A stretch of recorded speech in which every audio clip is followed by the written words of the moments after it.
మీరు ఏ సమస్య మీద ఈ నరేంద్ర వర్మ గారి సంబంధించిన మెగా క్యాంప్కి వచ్చారు? నాకు ఆరోగ్యం సరిలేదు, మోకాళ్ళు నొప్పులు, నడుము నొప్పులు ఉన్నాయి. 70 సంవత్సరాలు. ఆ సమస్య మీద వచ్చాను.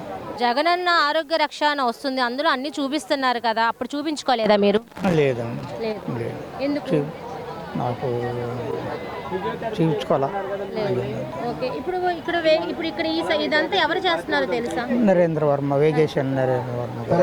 ఇలాంటి సేవలే చేస్తారా? నాకు అనౌన్స్లో విన్నాను, అనౌన్స్ చెప్పారు కదా, వారం నుంచి చెప్తున్నారు విన్నాను. పోయిన ఆదివారం కళ్ళ వచ్చి శిబిరం పెట్టారు. అది మా వాళ్ళు వచ్చి నేను 4 నెలల క్రితం చూపించుకున్నాను లెక్కండి చుక్కలో. అదే లేదు ఇవాళ.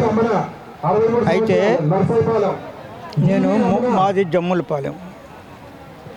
నేను 3 సంవత్సరాల నుంచి నాకు పెన్షన్ కోసం సచివాలయం చుట్టూ తిరుగుతున్నా. ఎవరు మొర ఆలకించలా, ఏమీ చేయలేదు ఈ రోజు వరకు. మరి ఈసారి గారు వస్తే ఏదన్నా చేస్తాడేమో అని ఆశ మీద ఉందా. ఈయన గెలుస్తాడు, 100 కాదు 1,00,000% మెజార్టీతో కూడా వస్తాడు.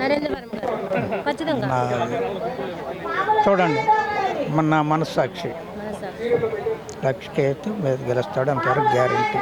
అంటే మామూలుగా అంటే ఏంటంటే 100% అంటాం, అది అంత నమ్మకం ఉంది. వస్తే నాకేదన్నా చేస్తాడని, ఇది మాత్రం కంపల్సరీగా రావాలి.